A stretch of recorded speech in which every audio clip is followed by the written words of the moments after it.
एक बैठक में इसी ने सुनाया है। नाबीना बच्चा है और पूरा कुरान मजीद एक बैठक में सुनाया है। अल्लाह तबारक व तआला महफूज फरमाए। अल्लाह तबारक व तआला इसके तमाम खानदान की मग़फ़िरत। अस्सलामु अलैकुम व रहमतुल्लाहि व बरकातुहू। पत्थर भी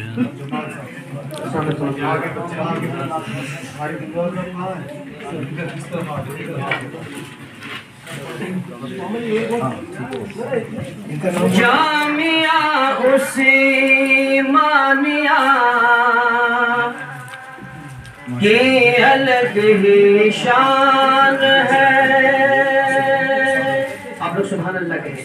एक ही अल्फाज तो सुभान अल्लाह कहेंगे आप। जामिया उस्मानिया की अलग ही शान है। जामिया उस्मानिया की अलग ही शान है। आज के जल से आज के जल से में तीन हाफिज़े कुरान है। आज के जलसे का बच्चा जिसका उस्मानिया में हाफिज़े कुरान है। बच्चा जिसका उस्मानिया में हाफिज़े कुरान है। आन है काबिले तारीफ लोगों आज वो माँ बाप है। सुभान अल्लाह। तीन हाफिज़े कुरान है। मौलाना कारी तारिक कहरमा दोस्तों कौम का हर एक बच्चा हाफिज़े कुरान हो। कौम का हर एक बच्चा हाफिज़े कुरान हो। जामिया उस्मानिया की एक अलग ही शान है। आज के चलते चलते आज के जलसे में तीन आयत जिसके सीने में न हो। एक भी कुरान की आयत जिसके सीने में न हो। उसका दिल तारीख है वीरान है सुनसान है। उसका दिल तारीख है वीरान है सुनसान। वो पेशन गोई की जिसमें नबी अलैहिस्सलाम ने फरमाया था कि सुबह को एक बंदा हालत ईमान में अपने घर से बाहर निकलेगा, लेकिन शाम को इस हाल में लौटेगा कि उसका ईमान सल्ब हो चुका होगा। और एक बंदा शाम इस हाल में करेगा कि वो साहिब ईमान होगा, लेकिन सुबह का सूरज उस पर इस हाल में तुलू होगा कि वो ईमान से महरूम हो चुका होगा। आज दुश्मनान इस्लाम की जानिब से ये कोशिशें की जा रही हैं कि हमें और हमारी नई नस्लों को दीन और ईमान से महरूम किया जाए।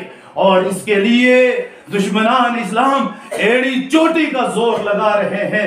तो मौलाना फरमा रहे थे कि अगर फितने के इस दौर में कहीं काम होगा ईमान की हिफाजत का, दीन के तहफ़्फ़ुज़ का, तो वो इन्हीं दूर दराज पहाड़ी इलाकों के इन मदरसों के अंदर होगा। शहरों में खतरात ज्यादा, शहरों में फितने ज्यादा, शहरों में हालात ज्यादा। लिहाजा ये जामिया उस्मानिया हमारी नई नस्ल के लिए, नई नस्ल के दीन और ईमान के लिए एक मरकज की हैसियत रखता। ये दीन का मजबूत किला, जहां से दीन के दाई दीन के सिपाही और दीन के फिदाई पैदा होते हैं। जहां से कुरान के हाफिज और दीन के मुहाफिज पैदा हों। इसलिए इन इदारों को मामूली न समझो। बहुत ही खुशकिस्मत हैं वो लोग जो इस इदारे के साथ वाबस्ता है, इस इदारे के हर तकाजे के ऊपर लब्बैक कह रहे हैं, इस इदारे की जरूरियात को मद्देनजर रखे हुए हैं। और यहां से आप हजरात के ताउन से जो तलबा निकलेंगे, इंशाअल्लाह अल्लाह के फजल और एहसान से वो पूरे आलम के अंदर दीन फैलाएंगे। जहां उनको दीन के फैलाने और दीन के तहफ़्फ़ुज़ और दीन की इशाअत का सवाब मिलेगा, वहीं जिन्होंने अना खातमुन नबिय्यीन वला नबिय्य बअदी व अंतुम खातमुल उमम वला उम्मत बअदकुम वक़ाल रसूलुल्लाह सल्लल्लाहु अलैहि वसल्लम इन्नमा बुइस्तु मुअल्लिमा इन्नमा बुइस्तु लिउतम्मिम मकारिमल अखलाक वक़ाल सल्लल्लाहु अलैहि वसल्लम इन्नमा अना हदिय्यतुन मुहदातुन लिल खल्क़ औ कमा क़ाल अलैहिस्सलातु वस्सलाम सुब्हान रब्बिका रब्बिल इज़्ज़ति अम्मा यसिफून व सलामुन अलल मुरसलीन वल्हम्दुलिल्लाहि रब्बिल अल्लाहुम्मा सल्लि अला सय्यिदिना मुहम्मद व अला आलि सय्यिदिना मुहम्मद व बारिक व सल्लिम अलैहि अल्लाहुम्मा सल्लि अला सय्यिदिना मुहम्मद व अला आलि सय्यिदिना मुहम्मद व बारिक व सल्लिम अलैहि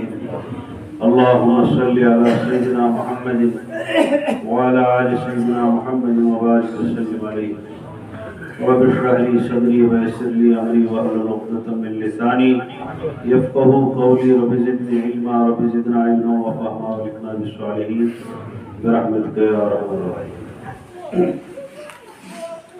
यम तलबा मस्जिद पाकस में पढ़ने से बिहत मस्जिद में से जाए तो यम बंद कमा से इसलिए कि तालिब इल्म को सबक रोज़न याद इस बड़े सबक याद। और हज़रत मौलाना नज़ीर साहब ने इल्मी बयान आप हजरात के सामने पूरी तफसील के साथ फरमाया। वो किसी कहने वाले ने कहा था यारे मन तुर्की व मन तुर्की नमी दानम। सामीन सारे कश्मीरी हैं जी और मैं कश्मीरी बोल नहीं सकता हूँ, है ना। तो मुफ्ती शफीक साहब का बयान मेरे नज़दीक बहुत पुरअसर इसलिए साबित हुआ कि उन्होंने कश्मीरी जुबान में आप हजरात के सामने कुरान और हदीस रखा। थोड़ा थोड़ा आप आगे आ जाएं। वो देखो मेरे भाई अंदर आ रहे हैं माशाल्लाह, इधर से भी आ रहे हैं, करीब आ जाएं जज़ाकल्लाह। ये जितने हजरात आप अंदर बैठेंगे यकीन माने ये वो मजलिस है जिस मजलिस की मग़फ़िरत के वादे अल्लाह के रसूल सल्लल्लाहु अलैहि वसल्लम ने अहादीस मुबारका में खुला बयान फरमाया है। और रूए ज़मीन पे इस मजलिस को अल्लाह और अल्लाह के फरिश्ते इस वक्त उस तरह देख रहे हैं जिस तरीके से रात की तारीकी में, अंधेरे में तुम बिल्कुल साफ आसमान पे सितारे देखते हो या आज के दौर में एलईडी लाइटें दाएं बाएं देखते हो, इस तरह अल्लाह इस मजलिस को देख रहा है। इस मजलिस को अल्लाह की रहमत से घेरा हुआ है। आपका ये वक्त इंशाअल्लाह कल क़यामत में मेरी और आपकी मग़फ़िरत और नजात का सबब बनेगा। मैं अंदर क्यों बुला रहा हूं बाहर वाले भाइयों को? मैं इसलिए बुला रहा हूं कि ये जो मीरास तकसीम यहां से हो रही है, वहां जो एक आदमी बयान सुनता है, अंदर जो मजलिस के अंदर बैठकर जो आदमी बयान सुनता है, बाहर वाला बयान सुन लेगा, दिल का रुख उसका नहीं बदलेगा। अंदर वाला जब बयान सुनेगा तो उसके दिल की काया पलट जाएगी। और मकसद जलसों में आने का ये है मेरे ईमानी भाइयों कि हमारे ईमान की बैटरी थोड़ी चार्ज हो जाए और कुछ अरसे तक हम अल्लाह के साथ जुड़े रह जाएं। जब कहीं मदरसे में जलसा होता है, कहीं दावत और तबलीग का इज्तिमा होता है, कहीं बुजुर्गों की जिक्र की खलका लगती है और इंसान उस मजलिस में चला जाता है, उस मजलिस की रूहानियत, उसकी नूरानियत, उसके बरक़ात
ताकि इस बात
पूरा पानी से पानी